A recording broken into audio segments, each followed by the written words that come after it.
Usa ka tingog, usa ka katawhan.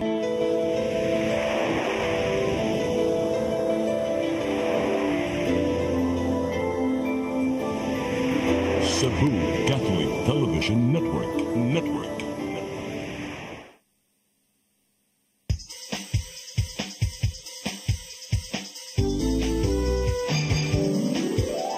Hello Cebu, maayong buntag, nagsuntaan kahayag, nga nagsulid sa maluod, nadagan sa panghitabo. Hello Cebu, maayong buntag Pinoy.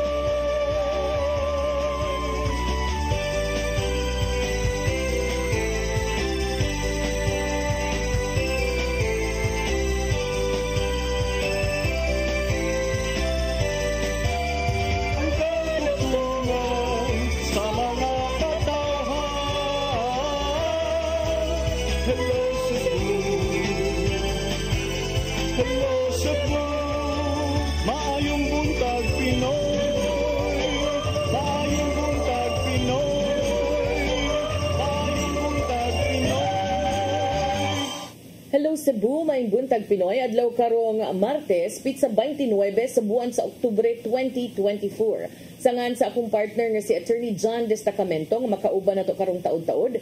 Ako yung alagad sa kanginan Malu Inocando Tabar. Ubani kami hangtod sa alas 9 karong buntaga sa atong programang Hello Cebu, maayong buntag Pinoy. Dili ta maglangan ato dang ipadangat atong latest weather update. Ikis pag-asa magtan si Romeo Aguirre, maayong buntag. Yes, Ma'am Malu, may buntag po sa tamas makinting paminaw. Kini ato ang pinakaulahing kalambuan sa itong kahimtang panahon. Tropical Cyclone Bulletin number 10 para sa Severe Tropical Storm Leon. Ang bagyong Leon slightly naga-intensify sa gikusgon samtang hapit na kini usa ka typhoon category. Alas 4, ganihang buntag, ang iyang lokasyon 645 kilometers, silangan nga bahin sa Tuguegarao City, Cagayan. Dunay maximum sustained winds nga 110 km per hour dul siyang sentro. Iyon man gastines kung pagkuso-kuso sa hangin nga maabot sa 135 km per hour. Nagairog west-northwest sa gipaspason nga 10 km per hour. Ug base sa itong latest forecast track, amang bagyo ubos gihapon nagkahigayunan nga dunay paglandfall diri sa landmass sa Pilipinas. Apan mangilid-gilid kini didto sa may gagmay nato nga isla sa may Batanes Group of Islands, especially sa kadlawon sa adlaw nga Huwebes. Expected ni mugawas pod sa ato ang Philippine Area of Responsibility kadlawon pod sa adlaw nga Biyernes.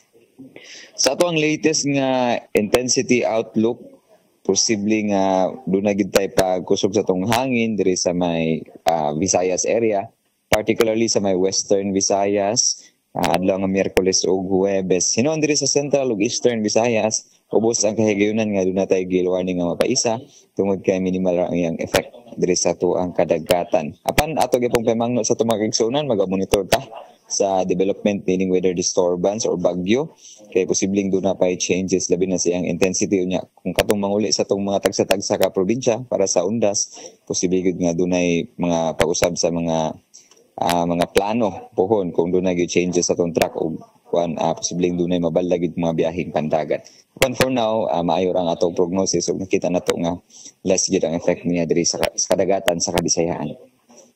Ang atong sunod nga bulletin is ipagawas na pod karong alas 11 sa buntag. Ug dinhi na lang kutob gikan diri sa Mactan sa buhatan sa Pag-asa Visayas DOST, kinis Mio Aguirre og may buntag. Sir Mio? Yes, ma'am. Ay, good morning, sir. Sir, so kaning bagyong Leon, sir, sa pagkakaroon, as you said earlier, wala pa natay nakita no nga posibilidad nga mo landfall ni siya dinhi sa atua sa Pilipinas, pero ang iyang mga epekto posibleng ingon ana ka massive kay makaapekto sab siya sa mga biyahe pohon ug mukusog manggani. Yes, ma'am. So far, kung mo typhoon category siya, ma'am, typhoon niya kay nangudungod lang po siya o Northern Luzon or extreme Northern Luzon. Posible ka po siyang doon ay effect sa tuwang southwest ng hangin, ma'am. O posible ka po tang doon ay ginagman mga pagbalod, especially Wednesday, Thursday, o maadlaw o sa Huwebes. Pero atong nakita ang less ang chance, ma'am, nga maabot ta sa katong gale nga category, which is makabalda na gid sa tuwang mga biyaheng pandagat. Sir Mayo, nakakita sad ko sa ato ang mga balita, no? Dunay mga naghisgot nga posibleng mahimo sab kining super typhoon. Yes, ma'am. Wala nag-ruled out ang possibility, ma'am. Although most of the models nag-resulting typhoon category siya. Pero kung nagod sa dagat, posible gid gihapon nga mo peak siya up to super typhoon. But for now, wala pa nato gipamuran kay so far mga datos nagaingon raman nga ato siya sa typhoon category. Okay. But as of now, wala pa ingon anang indication but can also change depende sa iyang paglabang sa dagat. Yes, ma'am. Kay kuan man gud siya mo landfall man pugod ni siya adlong Biyernes ito sa may Taiwan. So, typhoon ni siya anytime in the next next hours or ugma ba. So, kuan na lang po gamay ra po siyang panahon para makambuylo into super typhoon kay lam siya interaction na sa landmass nato po. Labi na dito sa nasud sa Taiwan. Okay, but so far for now, okay pa? Medyo naalay mga posibilidad nga angay pangandaman. Yes, ma'am. Medyo okay ang ato nakita nga kahimtang sa tong panahon. Especially adlaw nga Huwebes kating pamauli gina siya. Nya ato ang wave height o gitason sa mga pagbalod so far hinuon tolerable base sa tong latest nga data.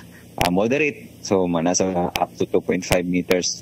Nya kuan siya kanang gagmay sa kanang pandagat murag kuan ma'am nagi apektado kayo pero kining mga biyahedor mga kuan nato sea crabs nga mo hatod og mga pasahero murag kalusot ra gid ma'am so far sa tong latest data karong buntag.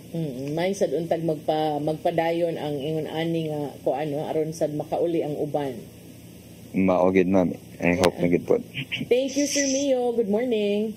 Bye sa kanya Ma'am Malo. Good morning. Daghang salamat. Mao kadto si Sir Mio Aguirre gikan sa Pag-asa Mactan. Karon aritas tong front pages sa mga pamantalang lokal ug nasyonal atong sugdan sa Sunstar Daily. Sa Sunstar Daily, Loot Tugarma, tell all. Police decline to comment. Sa Super Balita sa Sunstar, ex-convict giingong gisalvage. Sa The Freeman, Duterte takes responsibility for drug war. Sa Banat News, sa The Freeman, matod ni Duterte, ako ang manubag atol sa War on Drugs Senate Blue Ribbon hearing. Sa Philippine Daily Inquirer, Duterte tells Senate, I have a death squad.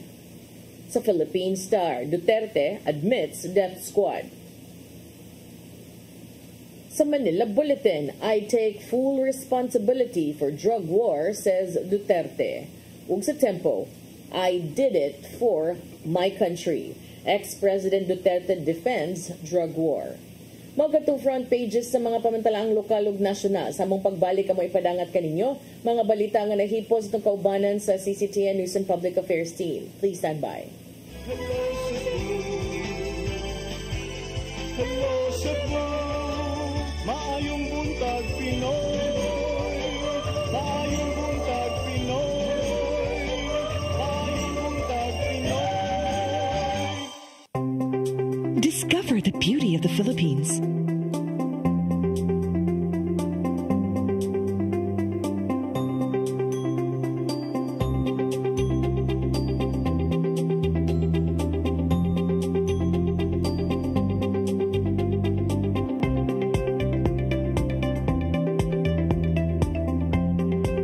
With Philippine Airlines, the country's flag carrier.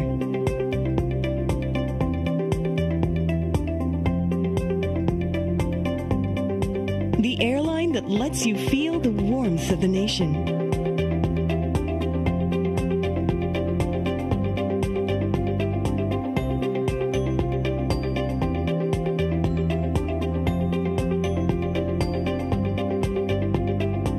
Mabuhay!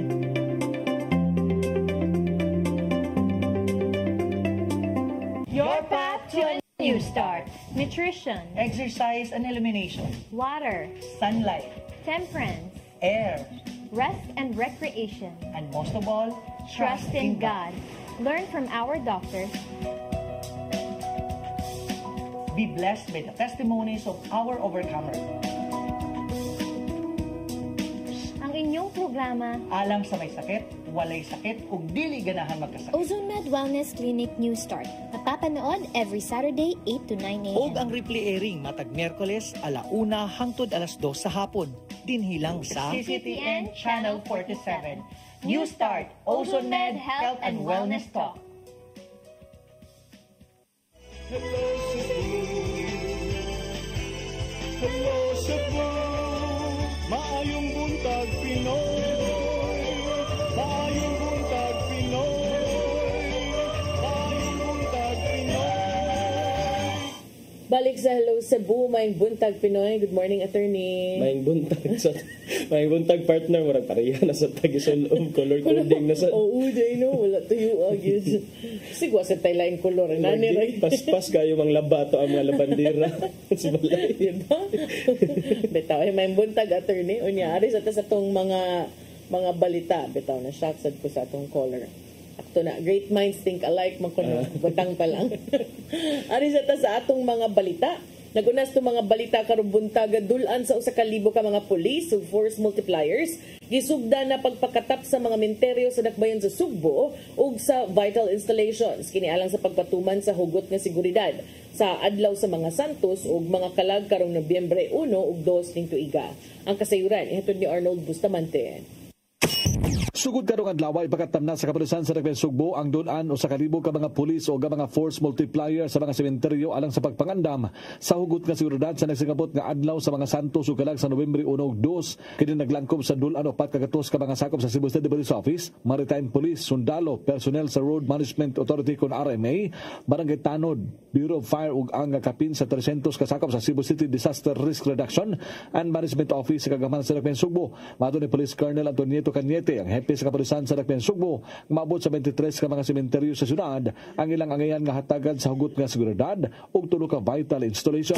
Well, we're partially deploy on today.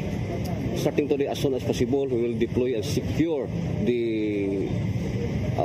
piers, ports, terminals, airports, and also those places of convergence where people mangadto in relation to the Kalagan.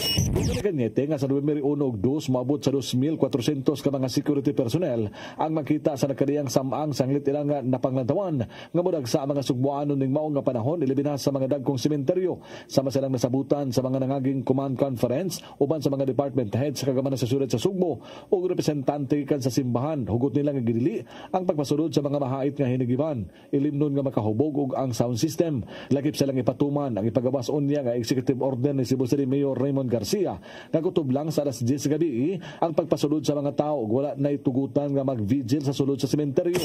Upon as recommended no sa body, the City Mayor will issue executive order limiting the visit from 6 o'clock to 10 o'clock in the evening. Pasalig ang CCDRRA mo pinagi sa Pangulo nini nga si Harold Alcontin nga tanan nila nga mga gamit sama sa ambulansya ug fire trucks ilang gamiton og ipamutang sa gawas sa sementeryo. Mato ni Alcontin nga usa sila nga gipangnantawan sa mga adlaw nga ulanon tungod sa pagsulod sa tropical depression nga si Leon nga maghatag og mga pag-uwan o kusog-kusog nga hangin. May pahimangno usab siya sa publiko ilabi na sa mga tawo nga dili moadto sa sementeryo ug dihan na lang sa ilang bahay managkot nga labing maayo nga dili sa sulod sa balay magdagkot sila nga mga kandila aron kalikayan ang disgrasya sama sa sunog. Kung naman ang marag kultura ba nga managkot kita sa balay, kung mahimo ari lang ta sa gawas, naatay simento, anayod sa simento ba dili ibutan nato sulod sa balay kay importante kayo nga kanang layo na siya daan sa kwan ba sa kanang sulod sa balay, dili gyud mismo sulod sa balay kay lisod kayo bago ra ta nasunugan gahapon dako gyud ang sunog. Awhag ang kapulisan nga likayan ang pagdalaga mahalong butang ug labing maayo nga sundo ng tanang balaod nga ipatuman sa kapulisan ug sa security personnel nga gitahasan nga mobantay sa mga sementeryo. Arnold Bustamante, CCTN. Samtang 200 ka mga pulis ipakatap sa Lapu-Lapu City Police Office sugod karong Miyerkules hangtod na sa kalagkalag sa mga samang sa dakbayan sa Lapu-Lapu. Sa pagdagsa sa mga tao, usa sa ilang hugot nga likayan ang magka-stampede. Ang kasayuran ihatod ni Crystal Joy Filerca. Mopakatap og 200 ka mga pulis ang Lapu-Lapu City Police Office karong kalag-kalag alang sa pagbantay sa seguridad sa mga samang. Magsugod ang deployment sa mga personnel karong Oktubre 30 hangtod na sa Nobyembre 2 sa mga publiko ug pribadong samang sa dakbayan. Apan mas daghan nga mga personnel ang ipakatap sa mga publikong samang, ilabi na sa Humay-Humay Cemetery tungod kay lauman nga kini mao pinakadaghan og tawo. Sa maong samang usab mubutang ang City Traffic Management System og 20 ngadto sa 30 ka mga personnel. Samtang siradan usab nila ang Humay-Humay Road sa Nobyembre 1 ug 2 gikan sa alas 4 sa buntag hangtod na sa alas 12 sa tungang gabi. Matud ni Mario Napoli, ang pangulo sa CTMS, nga walay sakyanang makasulod og makaparking sa mong dalan aron nga sa oras sa emerhensiya dali ra kining maagian. Apan pwede kining pasudlan aron sa pag-drop off sa mga senior citizens, mga persons with disabilities ug mga mabdos. Ang kadtong magdala og sakyanan nga mobisita sa Humay-Humay Cemetery mamahimong mo park sa Hoops Dome nga dalan ug sa Maximo V Patalinghog Avenue. Si Police Lieutenant Colonel Christian Torres, ang spokesperson sa LCPO ni Butiag, nga usa silang hugot nga gilikayan mao ang magka-stampede. Ang katong mga worst case yun atong gibantayan, katong mga stampede, mga bomb joke or mga possible nga binuang niya may makakos sa stampede kay kabaw pita ng Humay-Humay gamay kayo entrance. Mo sa iyang exit man ato ang bantayan. Idugang paniya nga hugot usab nilang ginadili ang pagpasulod sa sementeryo sa mga armas ug mahait nga hinagiban, apil na ang mga ilimnong makahubog. Crystal Joy Filerca, CCTN News. Sa laing bahin, dulan usa ka gatos ka mga binuhing baboy gikan sa Negros Island nga gipalusot og way dokumento gisakmit ito sa lungsod sa Dumanhog. Dumanhog Mayor Gungun Hika nasagmuyo sa pagpalusot niini. Ang kasayuran ihatod ni Gia Navarro. Nasagbuyo si Dumanhog Mayor Gungun Hika human nasakbit sa mga otoridad ang mga baboy silang lungsod nga igong gipalusot og walay dokumento. Mabot sa dulan usa ka gatos ka mga binuhing baboy gikan sa Negros Island ang nasakmit sa mga sakop sa kapulisan ug Philippine Coast Guard natong Sabado sa gabi. Gikarga sa karaang baroto sa barangay Kanyuko amaw mga baboy apan wala nila masuta ang tag-iya nini. Human nakadawat sa mong sumbong, daling nakahimo og lakang ang mga otoridad aron pag-recover sa maong mga baboy. Gikatingalahan ni Mayor Hika ang maong gidangatan, pipila ka oras human gilusad sa Kapitolyo ang ilang interagency task force. Naibaw na ko na ilang gabok pagpupukan ko. Sige, keep it silent, and then I called a few police officers that I trust to man the area. Nalusad among operasyon human giumol ni Gobernador Gwen Garcia ang Task Force Interagency Against Pork Smuggling tungod sa pagkasakbit og taliwa sa kalagot. Palig-uno ni Mayor Hika ang pagpakigbatok sa ilegal nga pagpalusot sa mga binuhing baboy sa lalawigan. May namduman nga gilusad ni Garcia among Task Force sadyang nakadawat usab siya og sumbong nga gitugutan sa pulis gikan sa Dumanhog ang pagpasulod sa mga baboy gikan sa gawa sa Sugbo. Narilibuan nino na mga police official subay sa nimong mando gikan sa kapulisan. Taliwa kini sa grabing pagsalig nga gihatag ni Hika ngadto sa mga sakop sa PNP sa ilang lugar. This is an insult to my administration given the fact that I am very supportive sa atuang mga PNP personnel. I give them everything that they need. Nagsubra ang suporta sa munisipyo sa police station. Gani na-spoiled, gani tingali na ko ang mga pulis. Tanaw na ko, inibalik na ko ugma sa Dumanhog. Lahi na ni nga istorya. Kuyong gilusad ang task force batok sa ilegal nga pagpalusot sa mga baboy aron panalipdan pa ang minilyong hog industry sa Subo. Maong full force ang PNP, Airport ug Seaport Authorities, Department of Agriculture 7 o ubang ahensya alang niini. Gian Navarro, CCTN News. Sa pagpadayon sa itong mga balita, konsihal sa Barangay Umapad, Dakbayan sa Mandaue, nihimakak sa pasangil nga pamulitika ang wala niya pagpirma sa payroll sa 120 kon 120 ka mga empleyado sa barangay gikan sa buwan sa Enero. Siya nangayo sa ilang pagsabot nga igo rasab siya nagsunod sa balaod. Ang kasayuran ni hatod ni Mary Rose Sagarino. Nangayo og pagsabot sa mga empleyado sa Barangay Umapad si Barangay Councilor Libertine Lumapas. Sa press conference nga gipahigayon sa konseho sa barangay kaganinang buntag, matud ni Lumapas nga nagsunod lang siya sa mga lagda ug regulasyon sa pagpagawa sa pondo sa gobyerno. Gihimakak ni Lumapas nga pamulitika ang rason sa iyang pagdumili sa pagpirma sa payroll sa 120 ka mga empleyado nga wala pa nakadawat sa ilang sweldo sukad ni atong Enero. Gipasangil nga posibleng pamulitika ang wala pagpirma ni Lumapas tungod na pildi iyang bana nga si Zalde batok ang Kapitan Reb Cortez sa miaging barangay election. Si Lumapas kinsa ang chairperson sa Committee on Budget and Appropriations ni ingon nga gisunod lang niya ang mga rekisitos ubos sa balaod. Kami magkasabot umi sa konseho. Ako proud kay kung mga ingon healthy kayo ang konseho kay ngano na ang check and balance. So kung naay ka kanang pangayuan ang kapitan basta ayuhan sa kadaghanan wa gini babag okay ra gid kayo mi. So maingon sila nga tungod ni sa politika dili ang akong pagwala pagperma tungod ni sa balaod nga akong gisubay. Kay public funds man go dili ni nga magpataka tag release. Pero again, gusto ko na ako nga masuduhan ang mga trabahante. Sa baguhay lang gibasura sa Mandawi City Prosecutor's Office ang kasong kriminal nga gibasaka sa 5 ka mga empleyado batok kang Lumapas tungod sa kakuwang sa ebidensya. Sa resolusyon sa piskalya nag-ingon nga si Lumapas nagbuhat lang sa sakto aron masiguro ang transparency sa proseso sa paghimog desisyon. Ang 120 ka mga empleyado makadawat silang sweldo sugod sa buwan sa Setyembre tungod mao man naaprobahan ang ilang appointment sa konseho sa barangay. Dili sila mahatagan sa sweldo sa Enero hangtod Agosto. Sanglit ang Local Government Code wala magtugot sa retroactive salary. Susama sa pagkabasura sa criminal case nang hinautos ang kampo ni Lumapas nga madismiss ang kasong administratiba nga gifile sa mga empleyado sa ombudsman.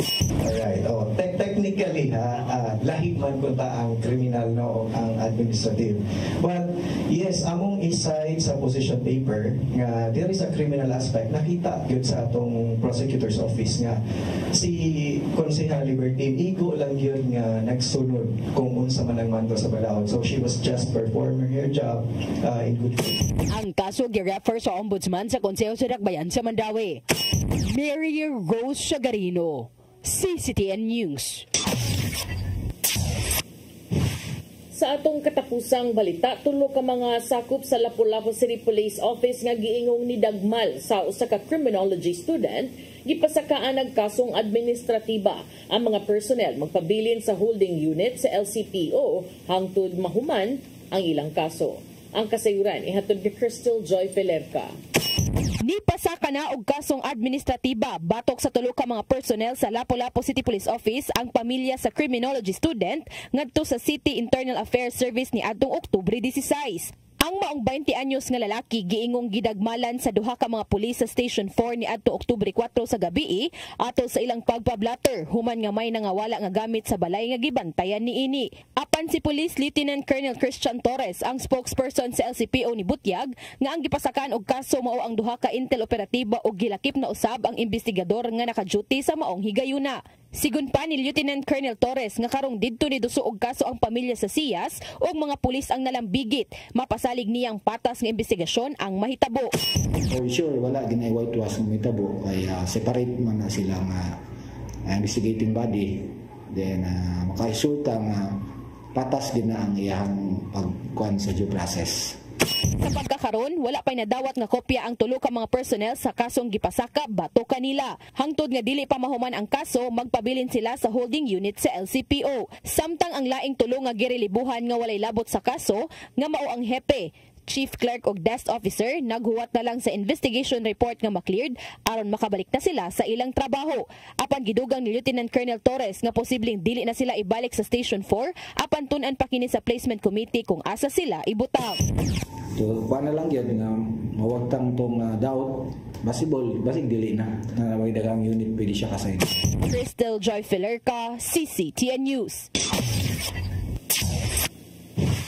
Mao katong mga balita nga nahipo sa itong kaubanan sa CCTN News and Public Affairs Team. Nga katong nakita kagahapon sa atong mga balita sa Sayri 47. Unya attorney. Kay apason pa tani gamay or lahuson na lang. Murag unsa man to dito imong eroplano imabatong atong tugway. Gitugway. Murag baka man. Sige, pwede mo break lang sa tanon niya. Igbalik ikaw lang sang usa no. Okay. Oh, say murag naman tay mga kuan, mga laing mga tulubagon. Sige, Di ba takuan, Disney princess, so, yung kamot sa ta.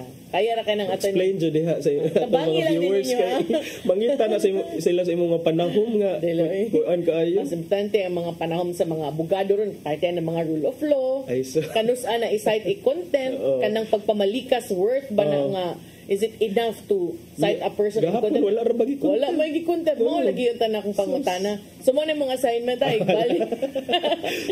Balik mo na yung tubagon. Bitaw, mga ila kong dispensa gamay, ako sa na siya ambiyaan, pero kaya na kanina, ako na ba na siya. Ako na yung buhay, ani. Kaya na kayo siya.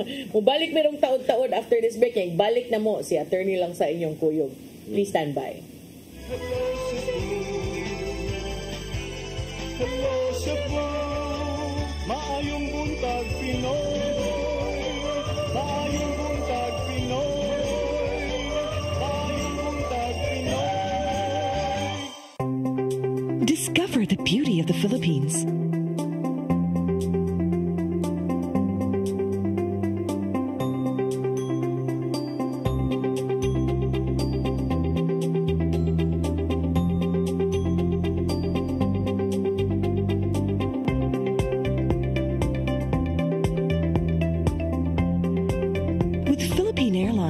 Country's flag carrier.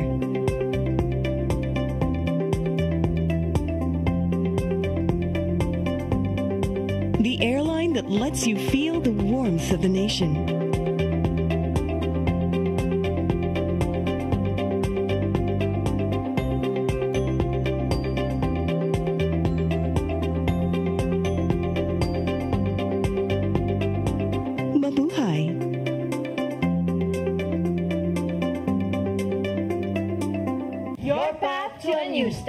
Nutrition, exercise and elimination, water, sunlight, temperance, air, rest and recreation, and most of all, trust in God. Learn from our doctors. Be blessed by the testimonies of our overcomers. Ang inyong programa, alang sa may sakit, walay sakit, ug dili ganahan magkasakit. Ozone Med Wellness Clinic News Start. Napapanood every Saturday 8 to 9 a.m. Og ang replay airing matag Miyerkules 1:00 hangtod 2:00 sa hapon. Dinhilang sa CCTN Channel 47. News Start, Ozone Med Health and Wellness Talk.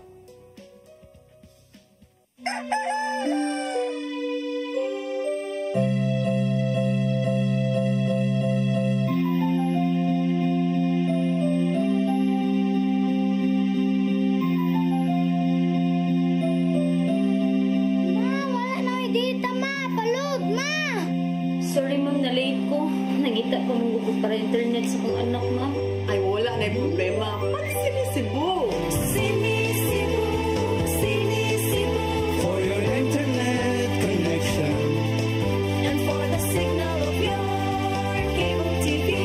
So fast and straight the transmission to your phone. Sinisibo. Sinisibo. Sinisibo. Offers you to have fiber optics. For your viewing experience, perfect and clear so far. So great and affordable for you to enjoy. Sinisibo. Sinisibo Television Network Incorporated offers fiber to the home broadband internet bundled with fiber to the home cable TV connection.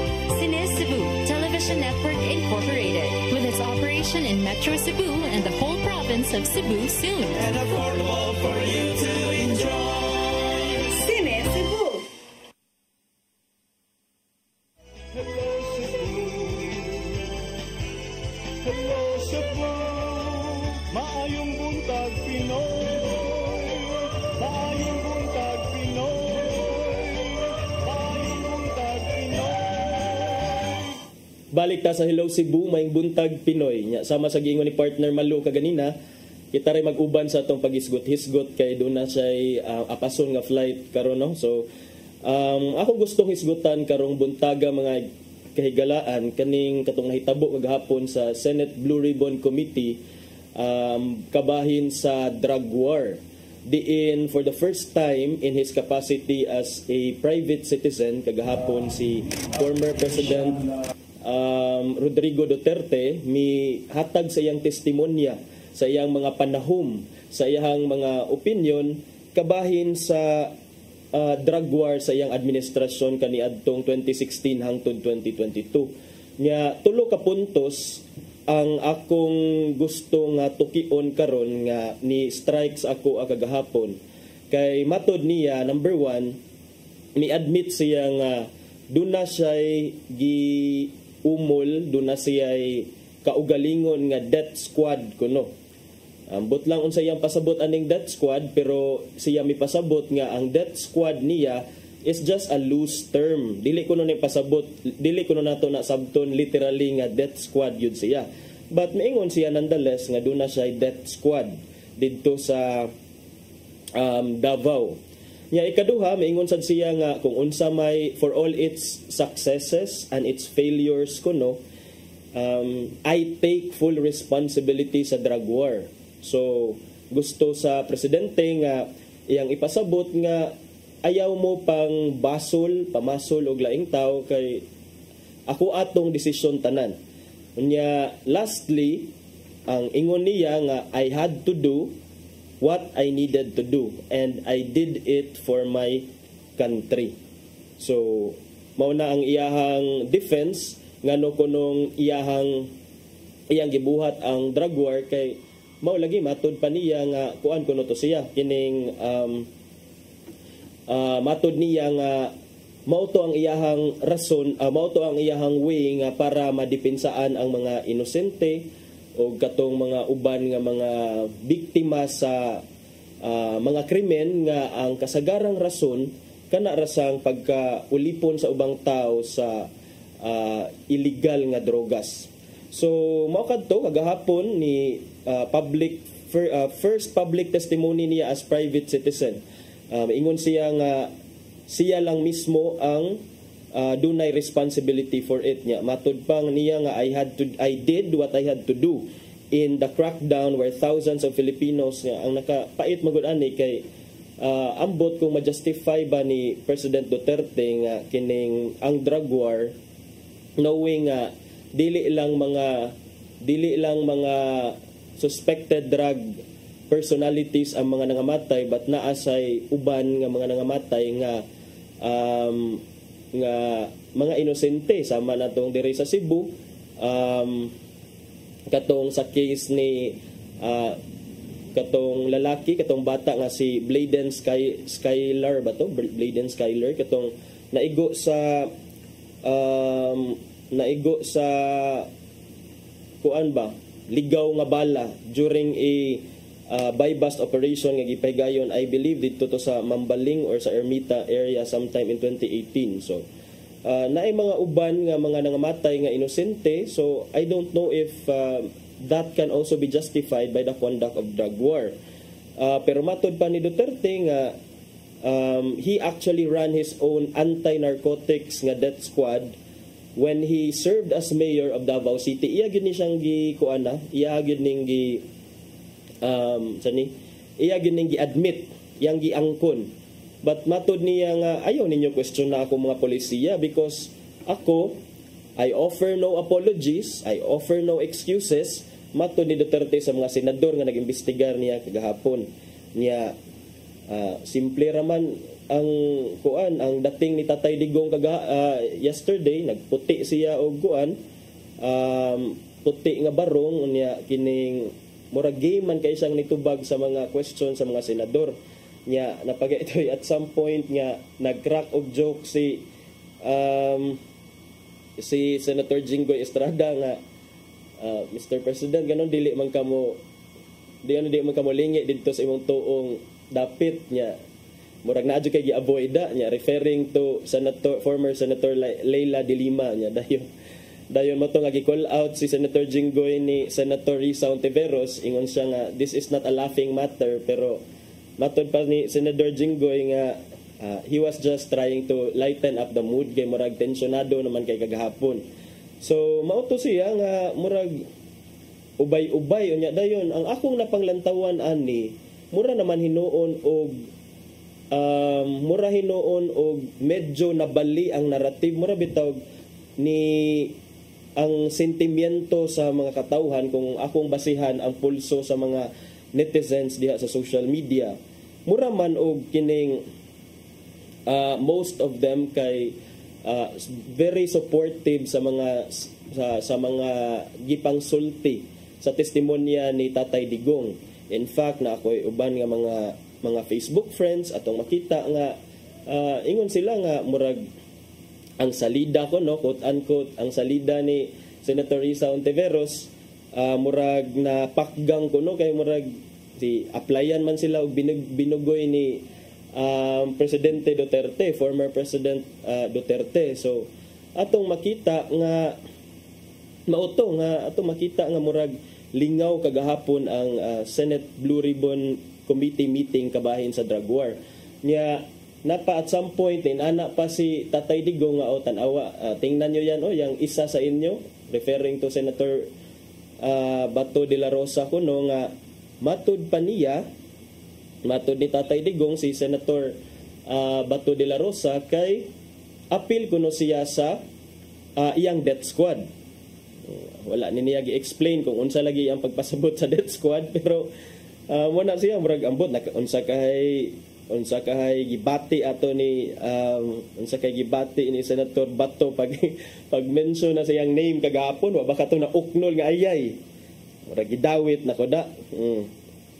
So matod ni Presidente Duterte, I did what I had to do, and whether you believe it or not, I did it for my country.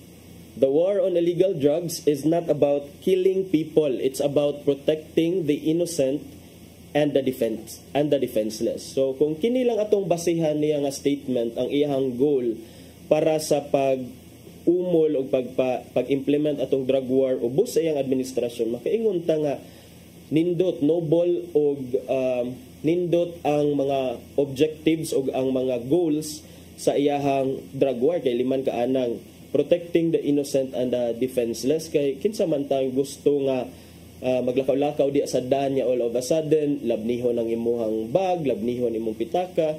Kinsa may gusto nga magpuyo sa ilang panimalay niya all of a sudden, mabiktima lang ka og mga kawat, mga tulis, or worse, ma-appeal pa og kutlo ang imong kinabuhi because naay ubang mga tao nga nalimin na sila sa illegal nga drogas, nga wala na sila sa tarong paminsar, o mubuhat sila sa bisag unsa nga mga buluhaton nga sulagma sa giingon sa balaod or violative of the law. So kana nindot kay na siya nga protecting the innocent and defenseless. But again, we go back to the fact nga in the Philippines manggod, we follow the rule of law. Kung naaman gani drug addict diha or kung doon naman gani mga drug personalities, wala na nagpasabot nga ang ato ang batakang balaod nag-ingon gyud nga we should presume everyone innocent until proven guilty. And according to the Constitution, the power to convict a person as a criminal is not a power vested upon the president, but it's a power that's vested on our judiciary through the Supreme Court. So it's only our courts that can decide whether a person is really innocent or guilty of the crime as charged. But as what we have experienced under the Duterte administration manggod, na uban adto murag mahulagway nato nga ambot kung kuan ba siya nahulagway sa uban nga murag extrajudicial killings tungod kay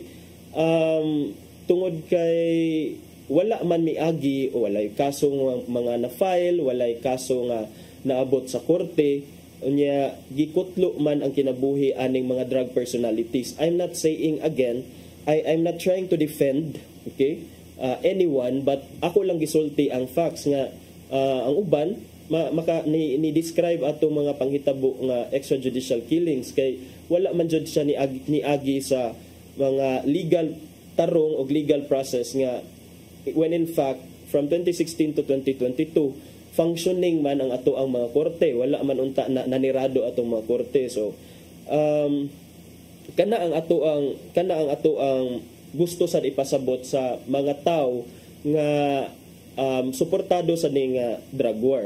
But in fairness bitaw, daghan kong mga amigo diha makit-an sa social media nga matod nila nga kuan ko no, daghan ko nung safe kuno gyud sa una sa panahon ni Dugong, and I would agree.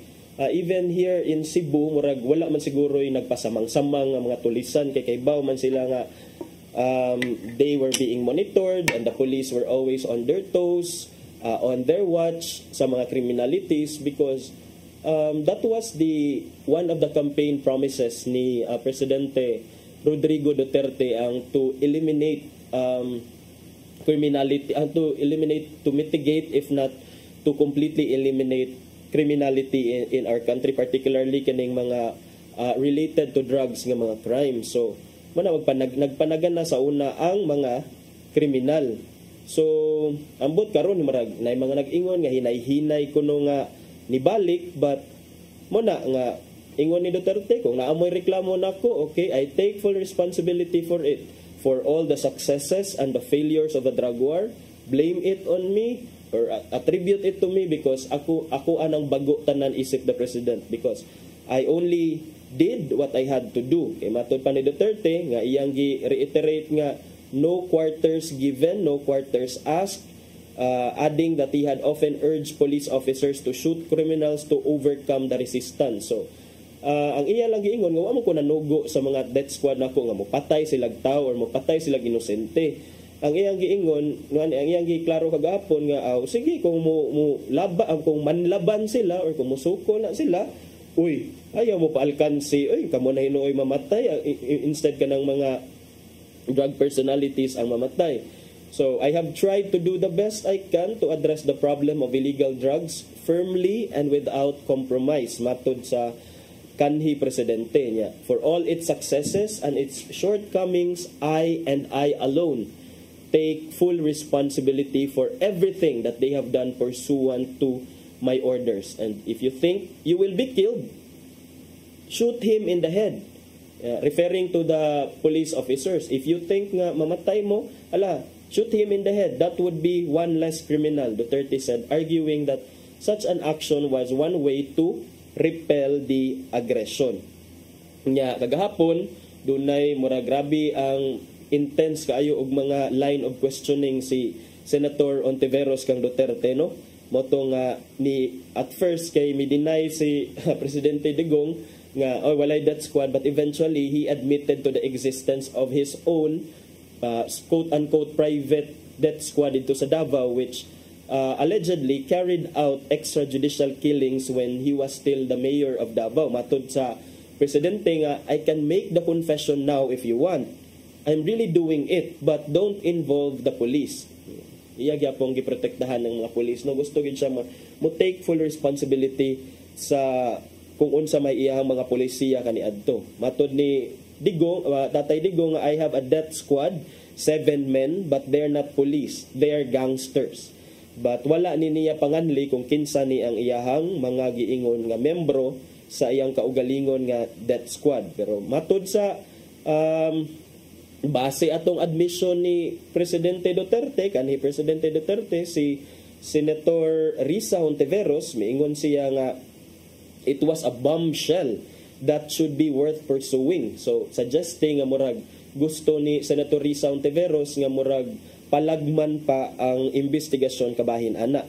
Kay atong madumduman nga the Philippine government mismo ang miangkon nga about 8,000 suspected dealers and addicts were killed during the anti-drug campaign of the Duterte administration, which was, of course, as expected, heavily criticized by human rights advocates. Nya, aside sad sa Senado, ang atong House of Representatives sad, dugay na sad ni sila nag-imbestiga kabahin aning drug war sa previous nga administration. In fact, 8 police officers na so far ang under prosecution for the killings in Duterte's drug war. And in none of those cases did the former president's lawyer offer any help. The killings under the Duterte administration, atong mahinumduman sad karon, subject ni siya sa usa ka pagduki-duki or dili pagduki-duki, pag-imbestigar sa gitawag natong International Criminal Court. Ining mga International Criminal Court mga higala, mao ni ang imong duolon kung ang mga balaod sa usa ka nasod sama sa Pilipinas murag nilabag siya sa mga ubang nga mga patakaran o ubang mga balaod sama sa uban nga mga prinsipyo sa international law sa kabahin sama na lang sa crimes against humanity kay dunay mga nag-ingon nga ang drug war, ang bloody drug war sa Duterte administration ni adtong 2016 padung 2022 kuno can be considered as a crimes against humanity nga pwede adto taralon sa International Criminal Court. Ug karon kasamtangan nga giimbestigar na ni sa atua kay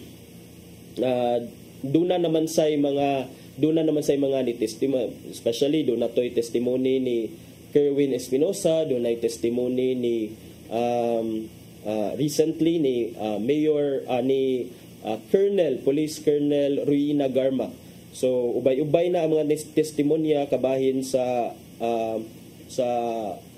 maingon ta nga bad side or the dark side of the drug war nga parte mismo sila sa kapulisan sa una or mga tao nga first hand naka-experience sa mga negative sad nga effects sa drug war. Pero matud pa sa Malacañang Palace kagahapon kay gipangayuan man sila og kining gipangayuan og comment kung unsay ma-comment sa palasyo about sa gipangangko ni Duterte bahin sa nahimo nga statement ni Duterte na diyot sa kay murag mo ladok sa ako gamayng tubig mga kaigsuonan. So matud pa sa Malacañang kagahapon, the Philippines is safer and the people are more secure than ever under President Marcos. Isan magpalupig ang kampo ni Presidente Marcos ni anak sad nga oy dili man mo mas safer ni adtong 2016 to 2018 ay mas safer man mo karon. Ang nisulti ani was the Executive Secretary Lucas Bersamin. Matod ni Lucas Bersamin nga gipangayuan sa iyahang mga panahom human mi pabuhagay si kanhi Presidente Rodrigo Duterte sa iyahang sentimiento adto atubangan sa mga senador kagahapon ingon si Executive Secretary Lucas Bersamin nga with due respect to the former President Rodrigo Duterte, there is no truth to his statement that crime remains rampant in the country. According to Bersamin, may cite pa ni sa statistics gikan sa Philippine National Police nga ang statistics kuno would show the complete opposite. Nga dili man sakto ang gipangangko ni Duterte oy nga daghang criminality karon mas safe man ang Philippines kaysa karon. So muna nga there has been widespread decline in crime across the board. Matud pa ni Bersamin nga moreover we have achieved stability and maintained peace and order in our country without foregoing due process nor setting aside the basic human rights of Filipinos. So, murag iyang gi al kontra ang gipangsulti ni Presidente Duterte nya miingon pagid siya and look we were able to do it by following due process og wala na mo gi sacrifice ang basic human rights sa mga Filipinos. Mao ni ang first time nga again si Duterte mi-attend sa usa ka inquiry kay invite sa dito sa House of Representatives nga kay igsuonan wala sa ni attend dito sa moto nga kung si moto pag-offer ni Bato nga maghimo sa ta diri atong kaugalingon nga inquiry parallel probe diri sa Senado. Didto pa ni sugot si Tatay Digong si Presidente Duterte nga sige mo show up siya. So this is really the first time nga ni-appear siya in his capacity as a private citizen. Wala man gyud siya kay karon murag wala man ni siya kalambigitan, wala man ni siya gigunitan nga public office at this very moment. Wala sad siya ni lansar og any position or wala ba to siya ni lansar og any position? Or balik ni siya pagka mayor sa Davao. I'm not sure mga kaigsuonan but so far as of karon wala ni siya gigunitan nga public office except sa being administrator of kung nadayon ba tong being administrator of the estate or the estate but the but the properties of the KOJC or ambot kang kibuloy ba to kung giingon sa una. But matod ni Bersamin nga the incident which the former president cited of a drug war raid in San Miguel, Manila is based on an outdated information. In that case, one suspect was arrested, drug paraphernalia were seized, and his partner is now being pursued by law enforcement. All of this shows, matod ni Bersamin, nga our country is safer and our people are more secure and the future is more assured than ever before under the stewardship of President Ferdinand Bongbong Marcos. Of course, expected sa nga mauni ang statement ni Executive Secretary Lucas Bersamin considering nga he is part of the Marcos cabinet.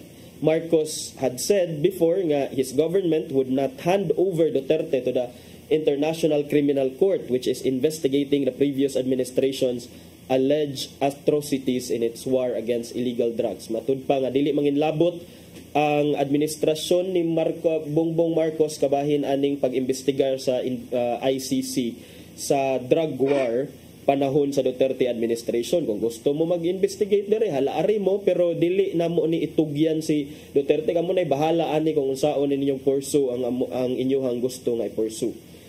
So, mauto siya mga kaigsuunan ang murag synthesis nato or ang mga nakutlo nato nga mga nagkadaiyang opinyon kabahin sa nahitabo kaghapon didto sa Senado diin nag-imbestigar atong mga senators ang Senate Blue Ribbon Committee sa nahitabo nga drug war under the Duterte administration niya.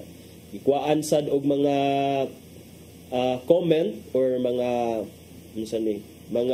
opinion ang ubang mga kampo matod ni Deputy Majority Leader and Tingog Party List Representative Jude Asidre nga ang pag-admit kuno ni Presidente Duterte sa katong iyang death squad leaves no room for leniency. Dapat kuno dili ni nato palabyon, dili na nato kining i-downplay. Duterte manggod admitted the existence of that squad. Masuk matod ni Party List Representative Jude Asidre nga no one, especially those in positions of power, should be immune from legal consequences. And this is true man good. The immunity will only attach to the office of the president when the president will only attach to the president when the president is still in power. But when he is no longer the sitting president, then of course, wala na sad na ang legal immunity. So, matod ni Asidre, dapat na ni nga dili na to ipa-immune si Tatay Digong sa mga legal consequences. Duterte's words have given the justice system a clear mandate to act. As public servants, matod ni Asidre, our duty is to uphold justice and not to shield individuals. Duterte must face the legal consequences for his actions. So, muna ang giingon ni Asidre niya. Matod sad ni Zambales Representative J. Kong Hun, mausad ang House Assistant Majority Leader, nga ang pag-admit ni Duterte is a pivotal moment that offers opportunity for the nation to reaffirm its commitment to the rule of law. So, mao gini ang magbangga ang mga igsuuna no, ang magbangga is drug war for the innocent and for the defenseless versus pag-follow nato sa rule of law. Asa man ang inyong gusto ani mga kaigsuunan. Bahala na lang dili ma-follow ang ang mga legal procedures, ang atong rule of law, basta lang kay safe lang kuno hayta or wala lang mga mabiktima, mga innocent o mga defenseless nga mabiktima sa mga krimen nga kasagaran. Ang hinungdan mao kining pagkagumon nato sa dili sa nato kay di wala man ko ni gamit ana mga kaigsuunan. Hello Donya. So kasagaran ko no mao ni ang rason kay tungod na mag-adik-adik o makahimo na og mga krimen. So to protect the defenseless and the vulnerable sectors of the society, especially katong mga inosente in town nga mga tao nga madamay sa pagkawalay paminsar sa ubang tao tungod sa drogas, mao to nga mao to ang giingon ni Tatay Digong nga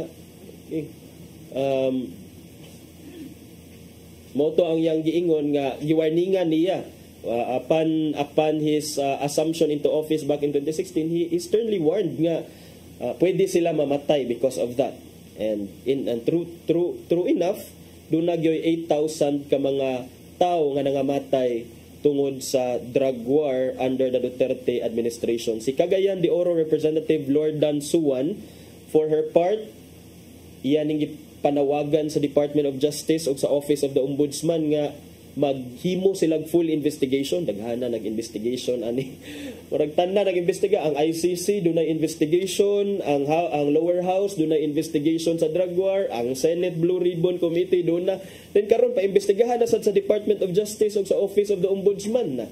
Mahuman atong investigation sa AJK o sa drug war kung maunay kay asa man ni magsige na lang taan ni og hap-hap sa kada korte or kada kuan magsigit tag balik-balik sa tong testimonya kay but in fairness sad kining mga different offices, for example kanang Senado, kanang lower house, part man sa silang power nga to investigate in aid of legislation. Ang Department of Justice sad, which is under the executive department, ang Office of the Ombudsman, which is an independent body, pwede sad ni sila mag-initiate motu proprio. I don't know kining DOJ kung motu proprio ba ni or magkinahanglan sila mo act kung naanay complaint, but I'm sure nga ang ombudsman pwede sila makakonduct motu proprio investigation. But nganong adto man sa ombudsman nga dili naman sad kining public officer si Presidente Duterte at this point. So ambot lang kung gusto sila pa-investigate, pa-imbestiga lang sila kay murag daghana na ani mga imbestigahonon mga higala. Maglibog na ta. Basta ang sure lang yun ani kay murag akong na batyagan nga sentimento sa social media murag nabali. Murag nagingon mirisi ninyo anong sige mo invite ni Tatay Digong diha sa inyong investigation at tanawa noon mo na nasupalpal noon mo sa iyang mga binuang. Ipagi lang niya binuang pero makita gihapon nato ang karisma bitaw ni if I may give a comment about his charisma murag makita gihapon nato nga duna gihapon siya nagwield gihapon siya influence sa daghan gyapon nga mga tao kay ang mga for a long time murag nahilom sila about sa drug war kay tungod ato murag wala na magimulaban murag padung naman gyud nga ang drug war negative na has been put in a negative light especially sa mga ongoing investigations. But now nga nitingog na si Tatay Digong and then usara gyud ang gi-mention, I did it for my country. I take full responsibility. It was for the innocent and for the defenseless. And which from the very beginning man sad in fairness to Tatay Digong, mao man gyud na ang iyang gisulti from the very beginning. So mao na kung asa mo laban naana na ninyo basta kay ang atoa lang at the end of the day igo ra ta hisgot diri sa mga kung unsay ni transpire kagahapon naana ninyo kung asa gyud mo malaban kay dili man na nato ma-impose ang atong opinion sa atong isig katawo. So at the end of the day magrespetaray lang ta sa atong tagsa-tagsa ka mga panahom o mga opinion sa mga nagkadaiyang issue dinhi sa atong nasod. Wala naman tay oras. I can't believe nga ako ning nahimo murag nalabang gyud ako ang 30 minutos nga nagbuwa-buwa lang diri atong bakba. But thank you kayo sa inyong pag-uban kanako karon atong paminawon ang giandam ni Tatay Dodong nga pulong og kinabuhi.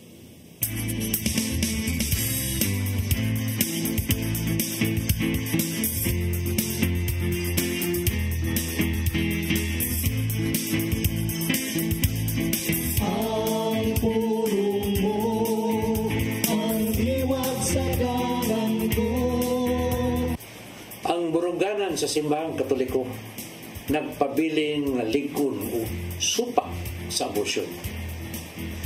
Hanto dining atong siglo karon way bisan usa ka Katoliko nga tradisyon nga nagtudlo nga gitugutan ang abortion. Dunay daghang pulong diha sa balaang kasulatan na naghisgot sa kamahinungdanon sa kinabuhi sa tao. Sa Jeremias 1:5 nagingon ang Ginoo, sa wala ko paggani ikaw lalanga, ug sa wala pa ikaw nga tao, ipili ko na ikaw aron memong propeta alang sa kanasuran. Kini nagpasabot nga ang may katuyuan na ang imong pag-abot dinhi sa kalibutan. Nagiplano ng daan sa Ginoo, sawa ka pa mataw. Ang muputlo o kinabuhi pinagi sa aborasyon naguba sa templo sa Espiritu Santo o kini usa ka na kong sala. Ang revised penal code nag-ingon nga ang aborasyon usa ka matang sa krimen o silutan ang makalapas nini. Ang simbahang Katoliko musuporta sa kagamahanan sa bisan unsang maayong tinguha alang sa katawhan. Ang gisupak nini mo ang mga pamaagi nga gamiton alang sa pagplano sa pamilya. Kay kini maisip man nga usa ka matang sa aborasyon. Mao kini ang pulong nga maghatag kaninyo giya sa inyong kinabuhi. Magampo kita para subahan sa anak sa Espiritu Santo. Nakitong amahan, pagkadaghan sa mga naghimo nini maong sala. Sila nabutaan sa kamaturan. Hinungdan nga gibaliwala lamang nila ang butang nga makapahimot kanila. Amo silang giampo aron nga makaamgo sila ug mangayo pasaylo kanila. Bukha ang among mga mata sa kamaturan ug lamdagi kami aron makita namo ang imong kahayag. Kay dili kami buot nga madala sa lingla ug mahimo ug butangan dili makahimot kanimo. Tingtanan lang ito nga mga namong gipangayo pinagi sa imong bugtong anak kay Jesucristo. Amen. Masamahan sa Espiritu Santo. Ang pulong mo ang diwat sa dalan ko. Pulong o kinabuhi ni Tatay Dodong Limchua mo ay nagtapos sa atong tulumanon. Atong pasalamatan ang Philippine Airlines, si Archbishop Jose Palma, Nanay Diana Limchua ug Tatay Dodong Limchua. Nya, thank you sab sa among news manager Sir Dennis Tabar ug ang kaubanan nato sa TOC, sila si Sir Robert, Ma'am Inday, Sir Matmat, Miss Mabel, Sir Juan, Sir Ma'am Joanne. Nya, thank you sab lang Sir Michael, Sir Rodel, Sir Raymond, Sir Bruce ug Sir Ferdy. Nya, sangan na lang sa ako ang regular co-host nga si Malu Inocando Tabar, ako si Attorney John Destacamento. Ubanin na sab mi ninyo ugma sa sama gihapong tulumanon kini ang Hello Cebu, Mayong Buntag, Pinoy. Hello Cebu, Mayong Buntag, Sinta